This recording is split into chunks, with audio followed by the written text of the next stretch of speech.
mereka adalah keturunan Nabi Muhammad sallallahu alaihi wasallam. Nah, itu yang bisa saya sampaikan. Saya persilakan langsung Habib Ali Zainal Abidin maju ke depan. Silakan. Coba pilih kita harus. Bismillahirrahmanirrahim. Rabbi shrah li sadri wa yassir li amri wa uqdatan min lisani yafqahu qawli. Allahumma shalli wa sallim wa karim ala sayyidina wa habibina wa syafiina wa qurrati a'yunina Muhammad ibn Abdullah sallallahu alaihi wasallam wa azwajihi wa dzurriyyatihi wa sahabati ajma'in. Amma ba'du. Assalamualaikum warahmatullahi taala wabarakatuh.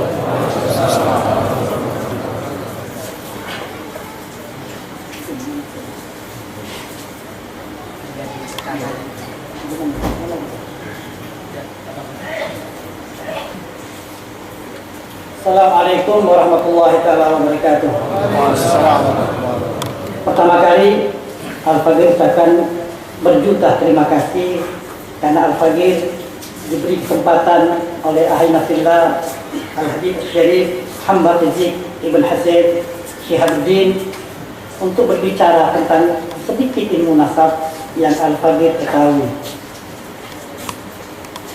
Pertama kali izinkan bahwa Al-Fagir duduk di sini mewakili daripada Majelis Taklim Pengajian Ilmu Nasab Al-Habib Ali bin Ja'far.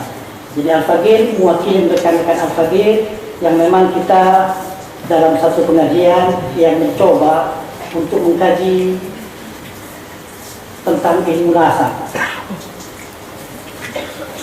Sesungguhnya ilmu nasab ini adalah satu ilmu yang sebetulnya tidak asing di dalam ilmu-ilmu secara umum. Hanya saja karena ilmu nasab ini sempat diabaikan sekian puluh tahun, sehingga orang-orang yang tidak paham terkejut bahwa ilmu nasab ini adalah satu ilmu yang khas. Secara umum, ilmu nasab ini masuk dalam kategori antropolog. Kenapa antropolog? Karena dia mempelajari asal-muasal suatu bangsa. Begitu kita bicara antropolog, maka tidak asing. Di Indonesia terdiri berbagai macam bangsa, berbagai macam suku-suku bangsa, dan mereka pun menjaga nasab mereka masing-masing. Di setiap negeri mereka memiliki istilah tentang nasab yang berbeda-beda. Ada yang mengatakan tarsila, ada yang mengatakan silsila. Orang Batak mengatakan torombu sama orang Melayu. Ambil contoh, kebetulan Habib Rizik tadi berbicara saudara kita Ustadz Lubis. Ustadz Lubis adalah keluarga daripada Medan, daripada Batak. Keluarga Batak memiliki torombu tersendiri. Mereka memiliki keluarga-keluarga besar. Ada Batak Simalungun, Mandailing, Toba, Kalu, dan sebagainya. Saudara kita Ahina Lubis itu dari keluarga Mandailing, dan mereka punya torombu dan menjaganya. Sehingga sebagian mereka daripada keluarga-keluarga Batak ataupun keluarga-keluarga yang lain, bangsawan-bangsawan di Jogja, bangsawan-bangsawan di Solo menjaga nasabnya. Tidak aneh. Hanya saja perbedaan mendasar antara nasab Alawin dengan nasab mereka adalah perbedaannya adalah kalau nasab Alawin dibikai dengan agama. Karena nasab ini dinisbahkan kepada manusia suci. Sementara nasab-nasab yang lain berbingkaikan budaya. Dan tidak bisa orang mengaku keluarga Mandailing kalau tidak ada pengakuan dari keluarga Mandailing. Orang Mandailing tidak mau mengaku orang Karu tidak mau mengaku Simalungun, dan seterusnya dan seterusnya. Kenapa? Karena mereka punya identitas, dan mereka punya ahli nasab menjaga nasab mereka. Dan boleh nanti ditanyakan kepada ahli-ahli antropolog keluarga-keluarga di luar keluarga habaib. Namun Zuriatul Rasul memiliki ciri khas yang luar biasa. Kenapa?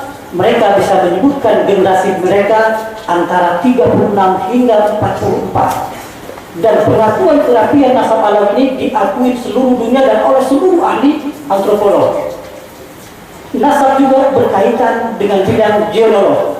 Begitu kita bicara geologi, maka ada kaitan dengan ilmu kedokteran karena berkaitan dengan genetik. Begitu kita bicara genetik, maka kita akan bicara kromosom. Begitu termasuk kita bicara DNA, deoksiribonukleik asid. Begitu kita bicara DNA dalam ilmu kedokteran, satu DNA itu akan meneruskan sifat-sifat daripada nenek moyangnya, baik secara fisik maupun non fisik, fisik dan non fisik. Jadi sebagian hal contohlah secara ilmu kedokteran bahwa orang bisa diperiksa DNA-nya akan diketahui tinggi badannya, bentuk alisnya, bentuk hidungnya, warna rambutnya, dan ini di dalam nasab alawi dibahas secara detail. Jadi untuk mengatakan seorang sajid atau tidak sajid ada ilmunya, dan ilmu ini diiringi dan dijaga dari satu generasi ke generasi lainnya. Al-Faqir adalah sangat faqir, tidak setingkat dengan yang dahulu. Tapi kami diwariskan ilmu dan kami hanya meneruskan yang sudah ada, tidak menambah dan tidak mengurangi. Sekali lagi kami tidak menambah dan kami tidak mengurangi. Kalau saya mengatakan ahina fillah al-Habib Rizik Syihabuddin, beliau itu Rasulullah Al-Faqir punya nasab secara identik. Dari mulaan beliau, abahnya Injil sampai ke Rasulullah secara rinci. Dan kami menyimpan ratusan kitab-kitab nasab, ribuan lembar-lembar yang ada. Hari ini Al-Faqir bawa sedikit kitabnya. Jadi kalau kami mengaku kami bisa mempertahankan kesajian kami bisa mempertahankan bahwa yang kami bicarakan benar secara disertasi. Silakan doktor-doktor yang mengaku ahli-ahli antropolog berhadapan sama kami. Karena kami berbicara atas dasar dalil yang nyata, bukan katanya. Dan setiap zaman melahirkan ahli-ahli nasab, walaupun semakin zaman semakin kualitasnya rendah. Tetapi cukup bagi kami, cukup bagi Al-Faqir yang hina ini untuk mencoba meneruskan ilmu-ilmu nasab ini. Sebagai kebanggaan bagi orang Petamburan, ahli nasab terakhir di bumi Indonesia yang mencatat nasab orang Indonesia, Singapura, Malaysia, Brunei, Filipina, Afrika, Mesir, India, itu tinggal di daerah Petamburan. Al-Habib Ali bin Ja'far Asghar, yang hampir orang-orang melupakan beliau. Inilah yang memegang nasab. Beliau lahir tahun 1889 di Palembang dan meninggal tahun 62 di Jakarta, dikuburkan di kuburan yang digusuri Said Naum, dan pada masa Ali Sadikin dibongkar sampai sekarang kuburannya gaib. Dan beliau terlupakan oleh zaman dan hampir jangankan orang luar, Indal Habaib pun tidak mengerti siapa beliau. Beliaulah yang menjaga jutaan saya berkat beliau. Semua saya tercatat secara rapi, secara detail. Beliau mencatat hampir semua zuriatul Rasul. Beliau menulis 7 buah kitab dan juga lembaran-lembaran lain yang berupa lauha. Dan sebagian besar Al-Faqir simpan catatan beliau ini. Nah, secara sederhana untuk memahami nasab yang ditama, karena kita sama-sama awam, Al-Faqir akan berbicara bahwa untuk menentukan seorang sayyid dengan non sayyid itu sangat mudah. Kita permisalkan kebetulan guru Al-Faqir Habib Umar bin Ahmad Syihabuddin. Keluarga Syihabuddin ini suka memakai mantik kalau berbicara. Jadi Al-Faqir mewarisi keluarga Syihabuddin. Dan juga penghormatan Al-Faqir buat Habib Rizik, karena walidati juga Syihabuddin. Ada lahirkan dari lahirnya Syihabuddin. Nasab ini kita misalkan seperti pohon mangga. Kita bisa membayangkan pohon mangga. Allah ciptakan pohon mangga bukan satu jenis mangga. Ada mangga si mana lagi, mangga gedong, mangga apel, dan berbagai macam mangga-mangga yang lain. Kira-kira kita bisa tidak membedakan antara mangga apel dengan mangga yang lain? Bisa. Bahkan andai kata kita tidak melihat mangga itu, disuruh merasakan. Sudah terkupas, tinggal daging buahnya, kita makan. Oh, ini mangga apel. Oh, ini mangga semana lagi. Kenapa? Karena kita pernah merasakan mangga dan tahu itu mangga. Sama. Suatu ketika pohon mangga, saya menanam pohon mangga apel. Bisa memahami pohon mangga apel. Pohon mangga apel ada sebuah mangga yang buahnya antara apel sama mangga. Bentuknya seperti mangga, rasa seperti apel. Bentuk seperti apel, rasanya mangga, tapi rasanya khas, tidak sama dengan mangga-mangga yang lain. Jadi tanpa melihat, tanpa mengupas buahnya, kita tahu itu mangga apel.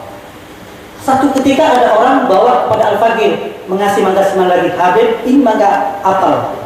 Lalu saya akan katakan apa? Saya sebetulnya orang Nasab, saya tahu ini bukan mangga apel, ini mangga mana lagi? Suatu orang, Bib, anda atas Bib, yang atas ibumu, kau sahab. Paham? Dari mangga ini, satu spesies, satu varietas buah-buahan akan mudah dibedakan antara mangga dengan mangga, antara satu habib dengan habib lain dengan mudah dibedakan. Lalu suatu ketika pohon mangga saya tadi, karena saya pelihara ya, kita yang pelihara, tentulah kita hafal berapa rantingnya, di mana bahkan saya akan tahu ada benar atau tidak ada benar. Sementara orang-orang yang tidak memperhatikan pohon nasab, tidak berbicara syajarul ansab, karena orang Arab menyebutnya syajarul ansab, bil maknahu pohon nasab. Orang Malaysia bilang pokok nasab. Sama. Nah, sekarang buah itu karena sudah besar pohon mangga saya ini, maka di ujung-ujung rantingnya itu banyak pokok tumpang, banyak benalu. Orang yang tidak menjaga dan tidak memelihara nasab tidak tahu. Kenapa? Karena dia naik mobil, dia naik motor, dan kami duduk di bawah pohon. Kami sebentar, itu pohon benalu. Yang lain bilang, bukan salah, Beb. Tidak bisa. Kami tahu perbedaan antara pokok asli, pohon asli sama benalu. Kenapa? Pohon asli dia akan menghasilkan buah yang enak kita nikmati.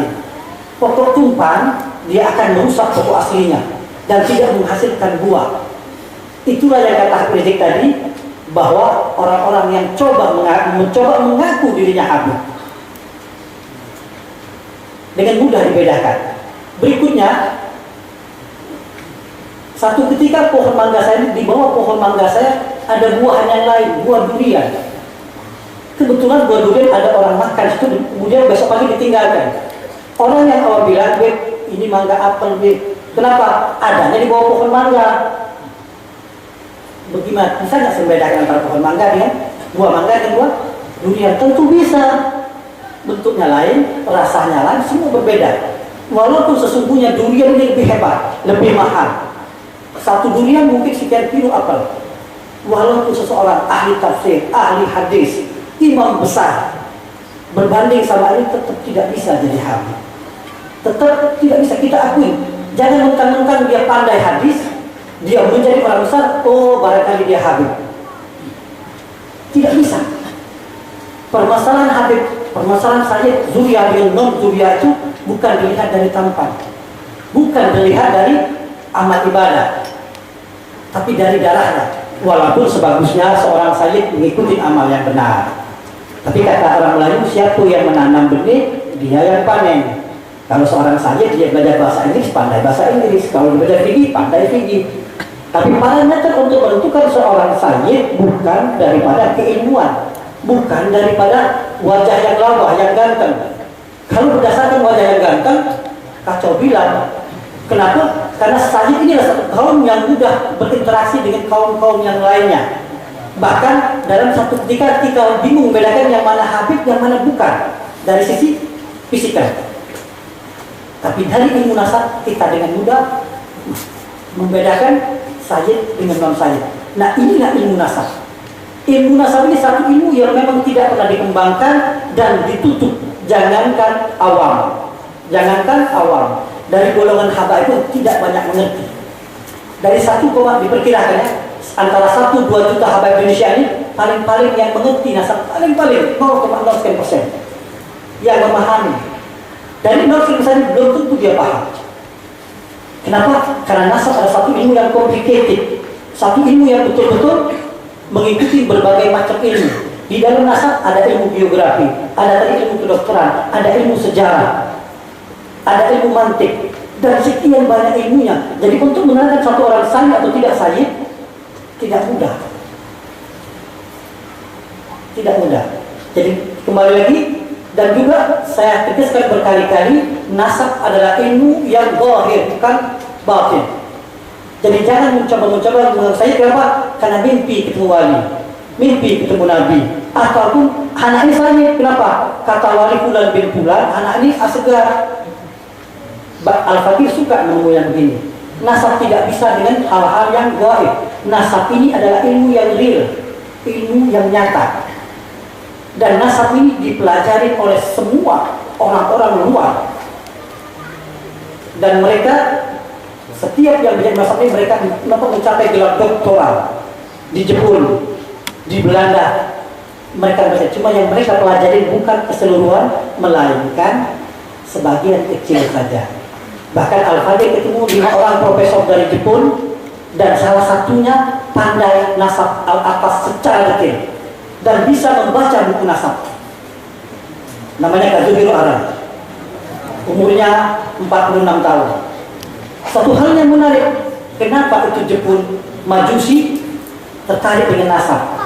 Apa jawabnya? Ya Sayyid, berbicara Islam di bumi Nusantara tidak bisa melepaskan peran Hadramaut.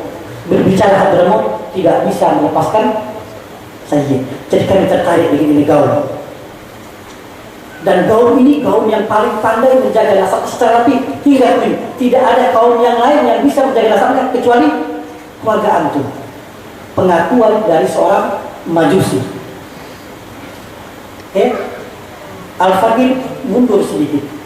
Jadi penjagaan nasab di dalam keluarga alam ini seperti Habib Rizik tadi membicarakan, Habib Rizik membicarakan begitu detail, sangat detail sekali.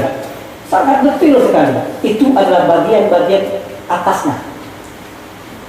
Penghijrahan Alauddin itu berpindah-pindah daripada mulai di Madinah baru ke Basra. Imam Muhammad Tan-Naghi daripada Madinah berhijrah ke Basra. Lahir Imam Isa Ar-Rumi yang lahir dan meninggal di Basra. Lalu lahir Imam Ahmad Al-Muhajir yang lahir di Basra. Jadi negeri-negeri ini bukan negeri asing buat kita. Lahir di Basra, kemudian punya anak Imam Ubaidillah. Imam Ubaidillah juga lahir di Basra. Di zaman beliau ini terjadi penghijraan. Nah itu bisa kita uraikan satu persatu. Tapi mengingat majlis ini singkat, yang dilihat Al-Fadil tidak bisa berbicara secara detail. Tapi akar ilmu nasab ini sesungguhnya terjaga sangat rapi. Ya, terjaga sangat rapi. Pengakuan seorang sayyid dan orang mencoba mengaku sayyid tidak bisa. Andai kata seorang sayyid belajar ilmu nasab untuk mengatakan seorang itu sayyid ataupun untuk mengatakan dia tidak, itu seperti memasukkan onta ke lubang jarum. Jadi suatu hal yang sangat mustahil untuk dimulai, oh dia sayyid, oh dia bukan. Tidak bisa. Makanya tindakan yang Habib Rizik lakukan tadi, tawakuf tadi, itu tindakan yang rapi, tindakan yang iligin. Kenapa? Wala takfur ma laysa laka bihi ilm. Kita jangan berani menuduh orang kalau tidak punya ilmunya. Sekarang kenapa terjadi heboh mengenai habaib? Satu sama lain saling menuduh karena ketidaktahuan mereka terhadap ilmu nasab. Satu sama lain saling tuduh. Yang ilmu saya, yang lain mengaku, oh dia saja, anak sumpah dia saja. Tidak bisa dengan sumpah. Nasab tidak bisa menjadi jamin. Anak jaminan dia saja, tidak bisa. Karena nasab ini tercatat dengan rapi satu persatu dari generasi atas ke generasi. Habib Ali bin Ja'far meninggal tahun 62, maka digantikan beberapa orang setelah beliau. Di antaranya ada Ahmad bin Ali Syihabuddin Pekalongan, Habib Isa bin Muhammad bin Syekh Gatmir Al-Kar, Habib Ibrahim bin Muhammad Al-Kar daripada Singapura, Ami Muhammad Diak seorang peneliti sejarah, walaupun tidak bisa dikatakan ahli nasab, tapi Ami Muhammad Diak luar biasa. Ami Muhammad Diak bin Ali bin Ahmad Syihabuddin, sederetan orang-orang yang menjaga nasab, walaupun bintang daripada bintang gemintang ilah Ali bin Ja'far As-Sagaf yang dilupakan oleh dunia habaib. Makanya karena kita melupakan Ali bin Ja'far, makanya ilmu nasab tenggelam. Padahal ini warisan yang terindah, yang termahal. Sebab begitu Habib Rizik berbicara tentang ayat takhir tadi, untuk menentukan seorang tadi itrah atau tidak, yang bisa menentukannya adalah ilmu nasab. Dan seseorang saja tadi harus memiliki sifat-sifat nubuwah, walaupun persentasenya berbeda-beda. Artinya seorang sayyid akan punya sifat tabligh, amanah, fatona, siddiq. Tidak ada sayyid dikenal pengecut. Bahkan para aulia berkata apa? Bagi kami seorang sayyid mati dan hidup sama saja. Dan sifat ini diwarisi oleh akhirnya fillah bin Rizik bin Syihab. Tidak ada rasa takut dan beliau berdakwah, fatona, amanah. Kenapa? Sesuatu yang diamanahkan Rasulullah harus disampaikan. Tidak ada orang-orang kami ini Habib, kami Mastur. Itu nggak ada. Kalau Mastur ada mandranya ya, ada omasnya. Iya. Jadi jangan berbicara kami ini sebetulnya saja sebetulnya Habib, tapi nasab kami terjaga disimpan Mastur. Enggak. Nasab kami ini tidak terjaga. Kenapa? Kami dari India. Tidak. Habib Ali bin Ja'far mencatatkan nasab satu persatu. Bumi India bukan aneh buat kita.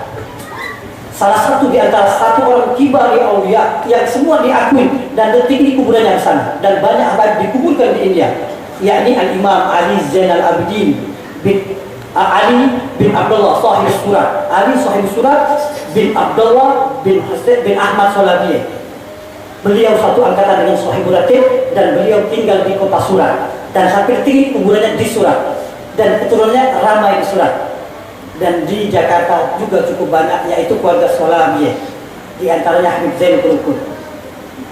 Dan tercatat satu persatu ya. Jadi kalau kembali kalau Habaib, kalau saya kebetulan Al-Faqih yang diberi tugas sama Habib Rizik untuk mendalami ilmu nasab, kalau saya mengatakan seseorang itu sahih bukan emosi saya, bukan, tapi dengan keilmuan yang Al-Faqih warisi dari datuk-datuk saya, dari datuk-datuk Habaib. Ilmu ini adalah ilmu Habaib, bukan punya Al-Faqih. Al-Faqih hanya numpang lewat saja. Ya, jadi begitu indah ilmu nasab ini. Cuma kembali lagi tidak ada upaya yang sistematis, tidak ada keinginan dari Habaib untuk mengabadikan ilmu ini. Sehingga bila mana orang tidak mengerti lagi jati dirinya, seperti yang kami katakan tadi, maka kacau balau. Yang tidak patut menerima zakat, akhirnya terima zakat. Begitu bicara nasab, maka berkaitan dengan berbagai macam hukum. Di sini letak pentingnya mempelajari ilmu nasab.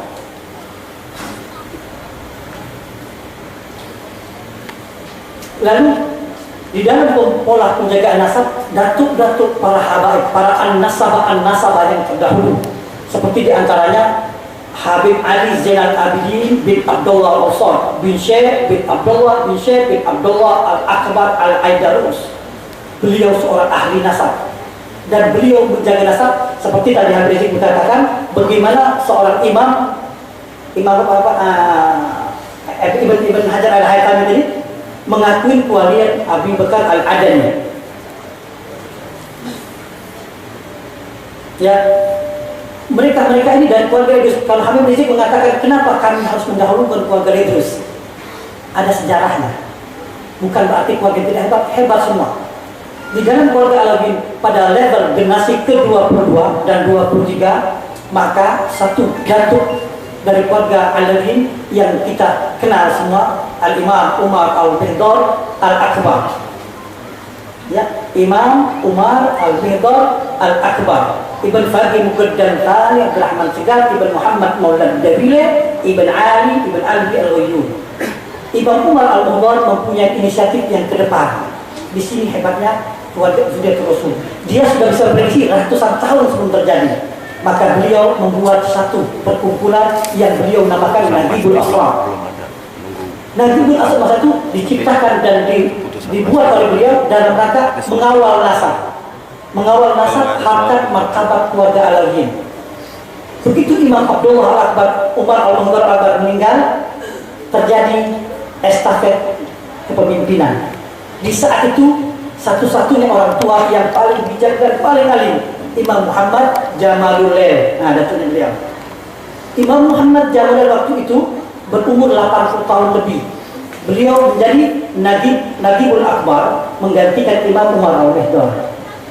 Di sini kaitannya bicara Habib Rizik tadi yang mengatakan tentang Al-Idrus.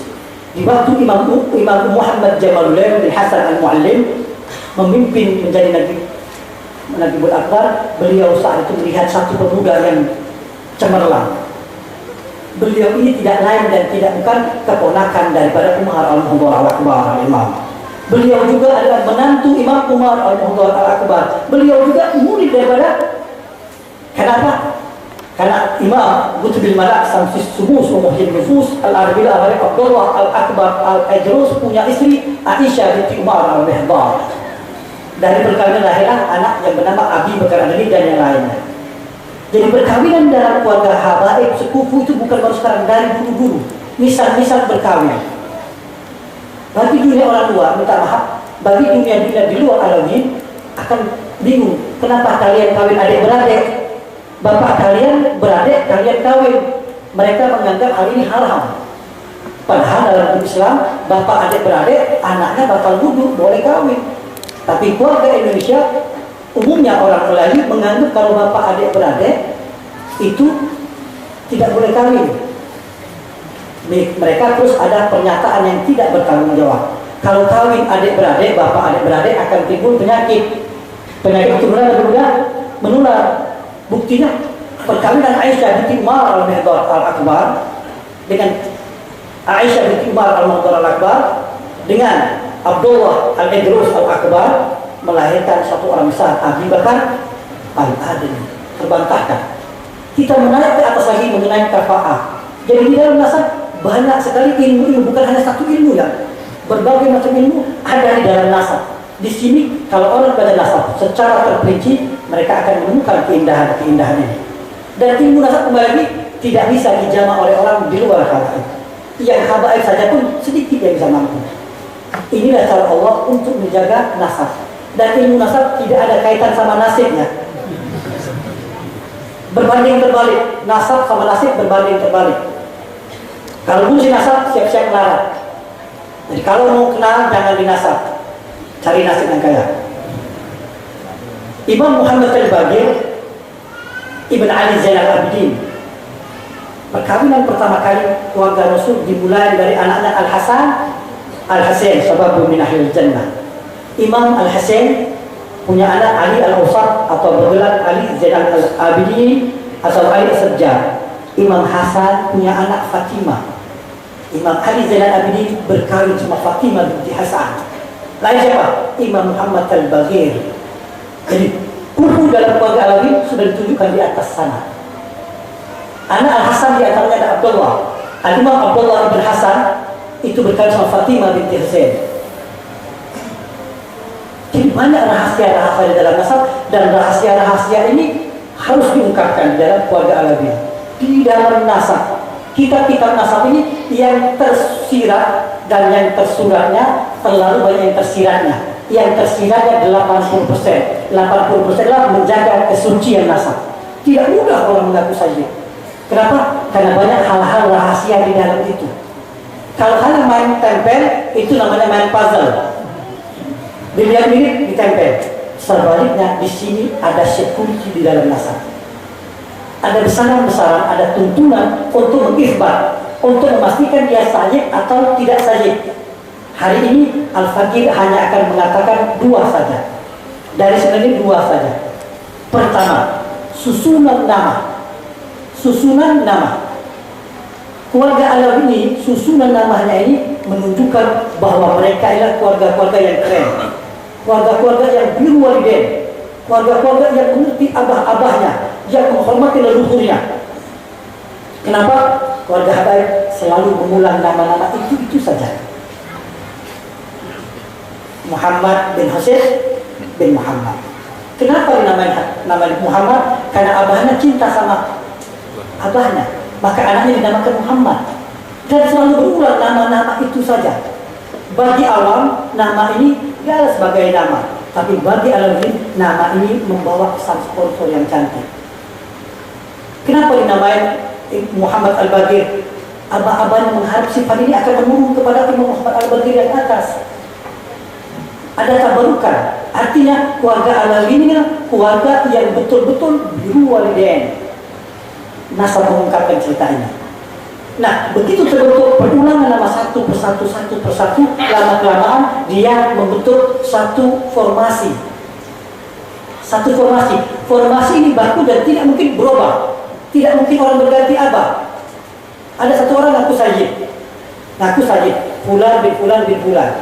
Bangsa, katakanlah bangsa apa ya? Ta'bud katakanlah.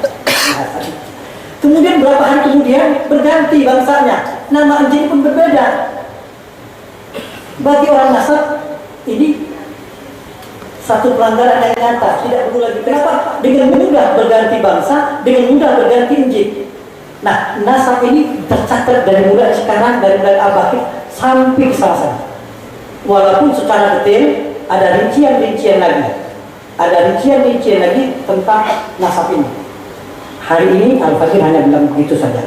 Ambil contoh keluarga Syihabuddin sama keluarga, ada dalam keluarga Alawi, keluarga Abdullah Ba'alawi, keluarga Abdullah Ba'alawi atau keluarga yang lain. Keluarga Syihabuddin punya nama-nama yang khas. Nama-nama ini tidak mungkin berubah. Ada satu orang ngaku bin Syihab dengan gagahnya, gantengnya. Siapa antum? Anak fulan bin fulan bin fulan bin Mubarak, dia bilang. Bin Mubarak. Begitu saja dibuat nama Mubarak tidak pernah digunakan oleh keluarga bin Syihab. Maka dengan mudah-mudahan kau palsu. Atau sebaliknya, ada keluarga bin Syihab memakai nama Mahsen di atas. Fulan bin fulan, kira-kira generasi kelima keenam dia pakai nama Mahsen. Kalau ke bawah boleh terjadi. Nama Mohsin tidak digemari dalam keluarga bin Syihab. Tetapi nama Mohsin digunakan oleh keluarga atas. Tidak bisa tertukar. Antara mangga madu, antara mangga apel, mangga si mana lagi, tidak akan tertukar selama-lamanya. Hanya dari satu sisi saja. Ini security. Lalu sebaliknya, setelah nama-nama, masih banyak lagi contoh-contoh yang lainnya. Cuma mengingat waktu, Al-Fakir dipersingkat saja. Kedua adalah teritorial. Begitu kita bicara teritorial, maka nasab berkaitan dengan ilmu geografi. Seorang yang mengerti nasab harus ada GPS di otaknya. Dia mengerti di mana tempat-tempat itu. Satu orang dengan fasihnya mengaku Al-Attas, menyebut namanya, susun namanya memenuhi kaidah semua, tidak lari. Kita tanya, dari mana inti aslinya? Dia jawab, asli saya nenek moyang saya lahir di Palembang. Orang nasab kepala palsu kau. Kenapa? Tidak ada Al-Attas yang asli Palembang. Setiap negeri mempunyai ciri khas masing-masing, dan peta-peta habaib yang ada di dunia ini sudah terpetahkan. Inilah security di dalam nasab. Ini satu, dan masih banyak lagi security lain. Jadi untuk melewati dua saja, orang harus berpikir. Sama halnya buah durian, ya, buah salak, buah-buah rambutan, buah yang lain mau mengaku mangga apel, tidak bisa. Tidak bisa. Allah ciptakan logam berbagai macam dengan fungsi yang berbeza-beza, dengan fungsi yang berbeda-beda. Emas adalah memiliki sifat tersendiri, tapi emas tidak bisa untuk memotong bawang. Emas tidak bisa mencangkol. Itu tugas daripada besi atau baja. Tidak bisa tertukar antara emas dengan tembaga dengan perak. Kalau bikin hiasan dinding, gunakanlah perak. Kalau hiasan dinding kita gunakan emas, bagaimana? Hilang. Ya, artinya kita menempatkan sesuatu sesuai dengan tempatnya. Kenapa tadi kata Buya tadi? Kenapa nasab dijaga tadi? Bagi yang dianugerahkan keluarga Sayyid, bersyukurlah sama Allah. Ini nugerah. Nugerah ini amanah. Sehingga kita kebetulan, ya saya di sini saya sebagai muhibbin, saya orang-orang yang suka dinasab dan bernasab. Dengan melepaskan diri saya sebagai sada, saya ingin bahwa anugerah yang Allah berikan kepada kalian ini dijaga. Mewarisi sifat-sifat nubuwah tadi, amanah, fatwa, siddiq, tabligh. Kita memerlukan orang-orang seperti Habibana Rizik. Satu Habib bisa menggetarkan satu dunia. Andai kata satu Habib mengikut Paredo Ajidah dan Salafun Salihin, maka akan banyaknya umat yang selamat. Kita memerlukan alawin-alawin yang mencoba mengerti nasab ini.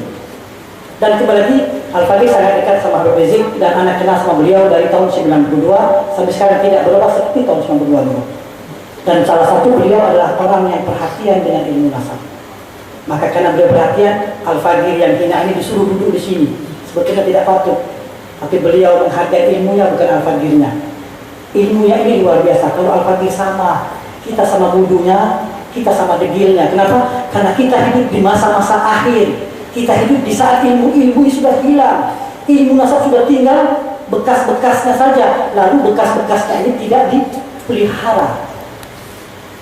Ya, dan sebelum Al-Fakir melangkah lebih jauh lagi, Al-Fakir membawa beberapa kitab. Ya, tolong Ali. Ini salah satu kitab ini yang berwarna seperti apa?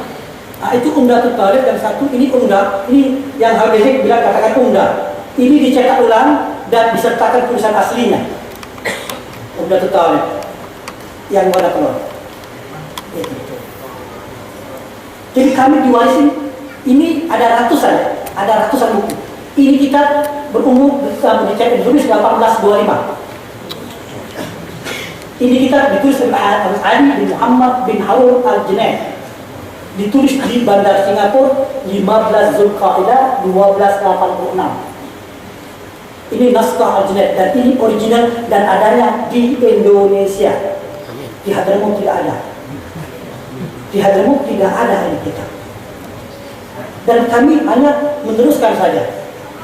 Jadi kalau ada orang bilang nasab ini tidak terpelihara atau berani mengatakan nasab tidak bersambung, berarti orang itu tadi kata Rizik bahlul. Bahlul ya, goblok begitu. Dipadukan antara science and knowledge. Jadi bahasa keren dulu. Jadi dia padukan antara ilmu pengetahuan, ya, seni. Kenapa? Di sini dia menggambarkan gerhana matahari dan rasi bintang. Tapi di sebalik ini ada nama-nama dan bisa dipelajari oleh kita. Lalu alawin muda, kenapa tidak bernasab? Sudah hebat, sudah pandai, sudah bangga saja. Anak sebagai At-Segaf, anak sebagai Habsi, anak sebagai Atas, tidak cukup di situ. Pelajari ilmu, minimal kau mengerti nasab kau sendiri, minimal. Oke, satu lagi mau yang biru, ya, yang coklat,